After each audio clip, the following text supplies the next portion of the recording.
Shalom, irmãos. Em tempos de angústia vamos falar de esperança. Antes de nós realizarmos a leitura do livro, da Epístola aos Gálatas, no capítulo 3, eu quero fazer, na verdade eu vou colocar um áudio aqui, que ele vai fazer uma leitura desse artigo aqui, que eu achei bem interessante, e é justamente a posição que eu tenho, e eu acredito que seja a posição do próprio Shaul, apóstolo Shaul, quando ele queria falar o que é a lei como maldição, certo?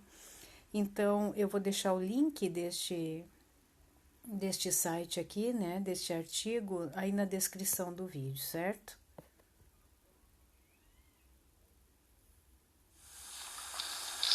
A maldição da lei.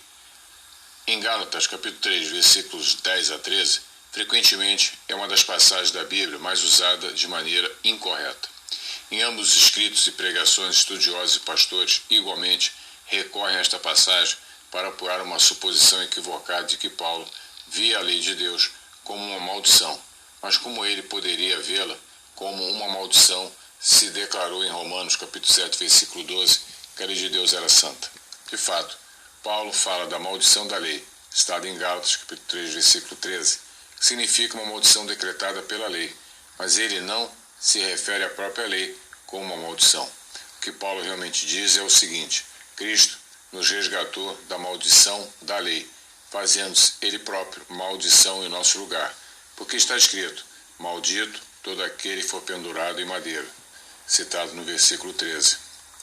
Alguns versículos antes, ele escreve: todos quantos, pois, são das obras da lei, estão debaixo de maldição, porque está escrito: maldito todo aquele que não permanece em todas as coisas escritas no livro da lei, citado no versículo 10. Primeiro, observe que a maldição se aplica a todo aquele que não permanece em todas as coisas escritas no livro da lei. E uma maldição é pronunciada contra aquele que obedece todas as coisas que a lei exige.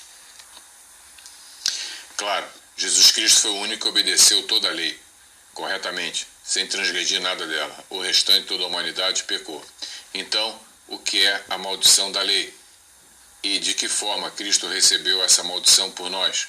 O que Paulo realmente estava dizendo? Isso é explicado facilmente pela própria lei. Gálatas, capítulo 3, versículo 10, apenas parafraseia uma passagem do Antigo Testamento.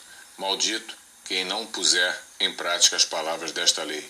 Está em Deuteronômio, capítulo 27, versículo 26.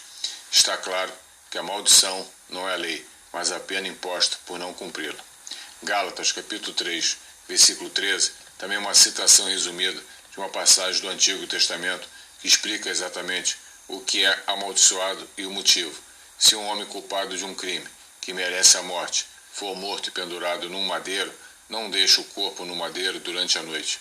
Enterrem-no naquele mesmo dia, porque qualquer que for pendurado num madeiro está debaixo da maldição de Deus. Não contaminem a terra que o Senhor, o seu Deus, lhes dá por herança. Está em Deuteronômio, capítulo 21, versículos 22 e 23. Aqueles culpados de um crime, merecedor da pena de morte, eram pendurados em uma árvore depois de ser executados para servir como exemplo público. Eles eram apresentados diante de todos como pecadores, condenados e amaldiçoados por seus pecados. Todos os seres humanos são culpados de pecar.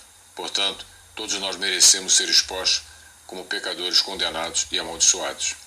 Jesus Cristo, ao ser crucificado e de fato pendurado em uma árvore como um criminoso condenado, levando ele mesmo em seu corpo os nossos pecados sobre o madeiro, para que, mortos para os pecados, pudéssemos viver para a justiça.